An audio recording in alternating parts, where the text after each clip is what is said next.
ये मॉडल तो वो लोग लेकर आए हैं। उस मॉडल ने जो पानी भी खत्म कर दिया, उस मॉडल ने पानी जहरीला कर दिया, उस मॉडल ने हरा अनाज के अंदर जहर डाल दिया। हम तो वैसे बात करते हैं कि झोने से बीजने से लोगों को निकालना चाहिए, लेकिन एकदम नहीं निकलेंगे ना। सरकार है इस मॉडल को लेकर आई है, सरकार दोषी है इसका। किसान पंजाब को रंगीन बनाना चाहती है, पानी बचाना चाहते हैं, बिजली बचाना चाहते हैं, तो बासमती का MSP दे दे।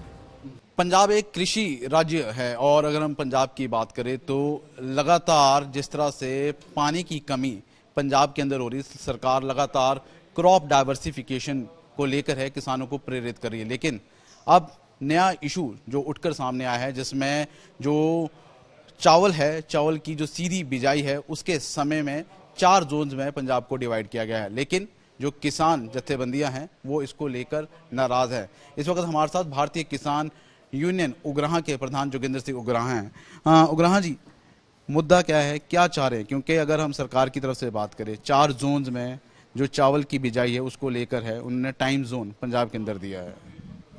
देखो, जोनों में बांटने के ऊपर सहमति तो है भी, जोनों में बांट तो दें, लेकिन जोनों में बांट के कुछ डिक्के हैं वो किसान जथेबंदियों के साथ बैठकर सुलझाने चाहिए सरकार को। सरकार को ये बात कन्विंस पक्के पॉजिटिव तरीके से किसान जथेबंदियों के साथ राय मशवरा करना चाहिए कि पहला जोन की 18 तारीख जो दी है वो ठीक नहीं है, उसको 10 तारीख को करना चाहिए। दूसरा 22, 20, 22 और 24 जो रखी हैं 4 जोनों की डेटें, वो पंजाब की दूसरी जथेबंदियों को बुलाकर उनके साथ राय मशवरा करके एक तरफा ऐलान नहीं करना चाहिए। उनको पॉजिटिव तरीके से उनके साथ राय मशवरा करके इनका कोई हल निकाल के फिर वो जोनों में बांटना कोई करते हैं। नहीं उग्राहां जी, अगर आप कह रहे हैं कि जो डेट्स दी गई है, इससे किस तरह से किसानों को नुकसान किस तरह से हो रहा है, किस तरह से आप लोगों को इसमें सारी तमाम तरह की दिक्कत आ रही है? देखिए, डेट का मतलब बिजली की सप्लाई है। बिजली की सप्लाई एकदम सारे पंजाब में एकदम देने से कैसे ऐसा हो सकता है कि किसी इलाके में पहले दे दें, किसी इलाके में, जैसे हमारा बरनाला, संगरूर, पटियाला, मोगा, ये ज़िले हैं। इस ज़िलों में जो ऊषा 44 लगती है, ऊषा 44 ज़्यादा दिन लेती है और बासमती कम दिन लेती है। माझा में ज़्यादा बासमती लगती है उनके, इसलिए उनको पीछे लेट बीतते हैं वो लोग। हमारे लोग जल्दी बीतते हैं, इसलिए उस इलाके में पहले बिजली देने की सोची हुई है। उनको भी अभी जो डेट लाने के लिए है, उनका भी इतराज़ है कि 18 तारीख आप लेट दे रहे हैं, आप 10 तारीख से बिजली दें। 10 तारीख को लगा हुआ जोना जो है, चावल लगा हुआ है, वो ठीक झाड़ देगा, उसका झाड़ कम होगा, उसके ऊपर इतराज़ है, वो बैठकर सॉल्व करना चाहिए सरकार को। जिस तरह से जो समय बढ़ाया गया है, क्या उससे जो क्रॉप की जो बाद में रिजल्ट निकलता है, जो पैदावार है, उसमें भी कोई क्या दिक्कत आ सकती है, नुकसान हो सकता है? देखो, क्रॉप के झाड़ में इसमें फ़र्क पड़ेगा। जो मैं बोला भी, अगर 10 तारीख को लगता है तो उसका झाड़ ठीक निकलेगा, और उसके जो गेहूँ है, दूसरा पकने का समय ज़्यादा मिलता है उसको। इसके लेट बीजने से उसको कम समय में बीजेगी, लेट बीजेगी तो उसका झाड़ कम होगा। और पराली है वो नहीं मचती। जो बाद में जो झोना है उसकी, उसमें नमी रहती है, उसका सेल है, उसकी खरीद एजेंसियों की रेंज में नहीं आता, उनको भी मजबूर होकर सेलर माल को कटौती के साथ बेचना पड़ता है, उसको नुकसान होगा। इसलिए उनका ज़्यादा नुकसान होने की बात है, इसलिए वो तर्क के साथ बात करते हैं कि 10 तारीख को बीजा हुआ जोना जो है वो ठीक समय पर उसकी बिजाई भी हो जाती है, कटाई भी हो जाती है। नहीं, जो ट्रेडिशनल तरीका है, क्या उससे पानी ज़्यादा लगता है, इसीलिए उसको कम करने की बात कर रहे हैं क्या? नहीं, ये तो कंडीशनल इसलिए बांटा है। तो हम तो वैसे बात करते हैं कि झोने से बीजने से लोगों को निकालना चाहिए, लेकिन एकदम नहीं निकलेंगे ना। इसलिए ज़्यादा बिजली के संकट की बात आती है, तो बिजली के संकट का छुड़ के जोनों में बांटने का मतलब ये है कि इस जोन को इस तरीक को बिजली दे दो, इस जोन को इस तरीक को बिजली दे दो, पूरी सप्लाई इसको इतनी बिजली दे दो। इस बिजली के ऊपर जोनों में बांटा हुआ है।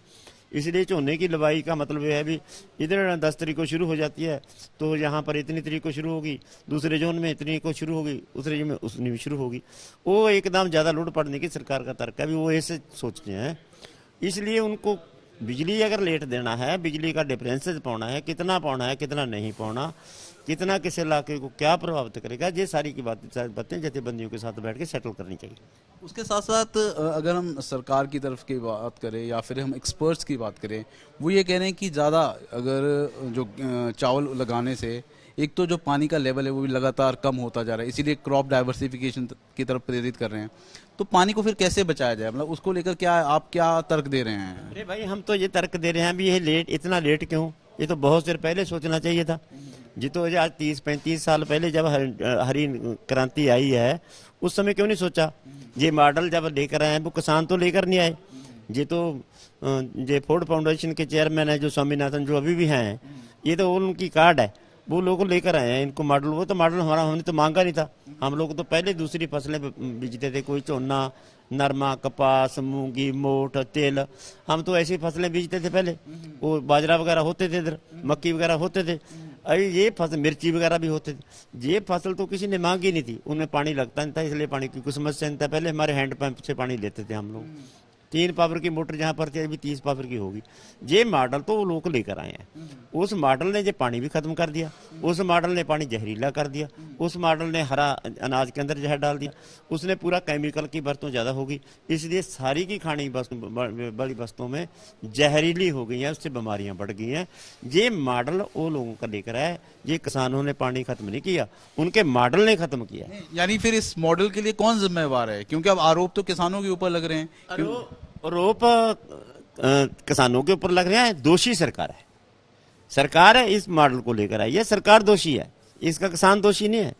किसान ने पानी किसान को क्या जरूरत पड़ेगी कि 3 पावर की मोटर की जगह पर 30 की लगा दे। किसान को क्या पावर हो, 100 फुट पर बोर चलता हो 500 फुट पर लगाए, किसान को जरूरत नहीं है। किसान को इस रास्ते में लेकर आने वाली कौन है? वो सरकार है। सरकार ये पॉलिसी क्यों लेकर आई? इनको पता नहीं भी पंजाब के अंदर तो बारिश भाई 500 mm होती है, और जो पानी झोना की फसल है ये 1200 mm पानी देती है। 700 mm पानी कहाँ से लेकर आएंगे? वो जमीन से लेकर आएंगे। जमीन से लेकर आए के लिए मशीनरी दे दिया, मशीनरी लेने के लिए बैंकों का रास्ता खोल दिया, मशीनरी के बेचने के लिए लोगों ने बैंकों को छूट दे दी, आड़तियों की लिमिटें बढ़ा दी, आड़तियों को छूट दे दी। नहीं, हालत ये होगी जो हमारे पास पहले था वो भी हमारे से ले लिया और गड़गड़ कर्जा हो गया और दोषी भी बन गए हम और घर भी लुट गया। बहुत ही अहम बात की आपने। अच्छा, उसके साथ साथ एक और अहम बात आपने की कि जिस तरह से जब चावल की बिजाई होती है उसके बाद में जो स्टबल है, जो पराली बच जाती है, उसको जलाने से भी नुकसान होगा क्या? क्योंकि जो ये डेट्स आगे बढ़ाई गई है उससे भी दिक्कत आएगी। देखिए साथी, इसका दोनों हल होते हैं। अगर पराली का प्रदूषण होता है, हम प्रदूषण नहीं करना चाहते। जो अगर सरकार बासमती के ऊपर MSP दे देती है, बासमती का फर्ज करो 15-18 क्वांटल एक किला में निकलता है, अगर 4000 रुपया उसके ऊपर बासमती के ऊपर MSP देकर खरीद करती है तो 65-65 हज़ार की एक किला में जीरी हो जाती है। एक तो उसका फायदा ये होगा, उसमें पराली है, जो पराली पट्ठे के काम आ जाती है, उसको चारते हैं। दूसरा, मजदूर को काम मिलता है, उसको पराली काटने के लिए उसको मशीन से कटाई नहीं करनी पड़ेगी, उसका वाहन साफ हो जाएगा। 3 फायदे होते हैं इससे। तो पराली की समस्या वैसी हल होती है। अगर बासमती बीजेंगे लोग सारा, इसलिए सरकार उसका अगर फसल विभिन्नता करना चाहती है, पंजाब को रंगीन बनाना चाहती है, पानी बचाना चाहती है, बिजली बचाना चाहती है, तो बासमती का MSP दे दे। अच्छा उग्राह साहब, एक और बड़ी बात, सरकार बार बार इसको लेकर है, किसानों को प्रेरित कर रही है कि डायरेक्ट जो चावल है उसकी लगाने से वो 1500 रुपये प्रति एकड़ है वो किसानों को देगी। कहीं ना कहीं वो चाह रहे हैं कि क्रॉप डाइवर्सिफिकेशन हो, पानी को बचाया जा सके। इसको लेकर आपका क्या तर्क है? ये सही है? आप इससे खुश हैं? ये तो ठीक है कि सीधी बिजाई हो सकती है, पानी की कुछ बचत हो सकती है, ये भी ठीक है। लेकिन जो सरकार ने राशि ऐलान की है ना, इतने ये काफ़ी नहीं है। अगर उनको उत्साहित करना है, वो रिस्क लेते हैं, उनका वो सीधी बिजाई करते हैं, उनको खासा है कि सीधी बिजाई से चोना कम निकलेगा, उनको खासा है वे इसमें नदीन हो जाएगा, उनको खासा है कि सीधा रह जाएगा, उनको खासा है कि इसको चूहा काट देगा। ये सारे नुकसान को किसान चलने के लिए तैयार नहीं है। अगर उसकी कमी के लिए सरकार पहले से रिस्की पता 10,000 रुपया देती है तो सारे के सारे कमी दूर होके वो इस दर पर पड़ सकते हैं। इसका जो है इसको इम्प्लीमेंट जल्दी करेंगे, किसान उत्साहित होंगे और ये कारगर होगा। नहीं, पर उग्राह साहब, थोड़े दिन पहले आपकी मीटिंग हुई है भगवंत मान के साथ, CM साहब के साथ, तो उस समय तो आप लोग जो सजेशंस आपसे मांगे गए थे, जो आपसे रिकमेंडेशंस मांगी गई थी, क्या उस समय आपकी ये बात नहीं हुई थी? नहीं, उस समय वो सजेशन हमारे से नहीं मांगे थे, हमने उनसे मांगे थे भी आप क्या सोचते हैं। वो लोगों ने हमें दे दिए वो सजेशन देकर हम चले गए। उसके बाद में हमने उनको लिखती भेज दिया, इधर 28 तारीख को उनके पास भेज दिया। 28 को लोगों ने हमारे से मांगा, 29 को हमने उनको भेज दिया, 30 को लोगों ने मीटिंग बुला दी। इसलिए हमने तो उनको सब कुछ भेज दिया था पहले। उस दिन हमारी कोई उनसे ऐसी इस किस्म की बहस नहीं हुई इसके ऊपर वो कितना देंगे, तो बाद में एक तरफा ऐलान किया। अच्छा, नहीं तो अब आप क्या चाह रहे हैं? अगर इन्होंने, आपकी जो सरकार है उन चीज़ों को नहीं मानती तो फिर अगला स्टेप क्या रहने वाला है अब आपका? देखिए, हम तो पहले प्रचार करने की बात कर रहे हैं, प्रचार की बात है भी हम पानी बचाने के लिए कितने सीरियस हैं। उसके बाद में सरकार क्या करती है फिर तो हमारी भी सोचने बड़ा होगा, सरकार का रवैया क्या है, सरकार क्या सोचती है, किन किन बातों के ऊपर सोचती है, उसके बाद में सीख लेंगे।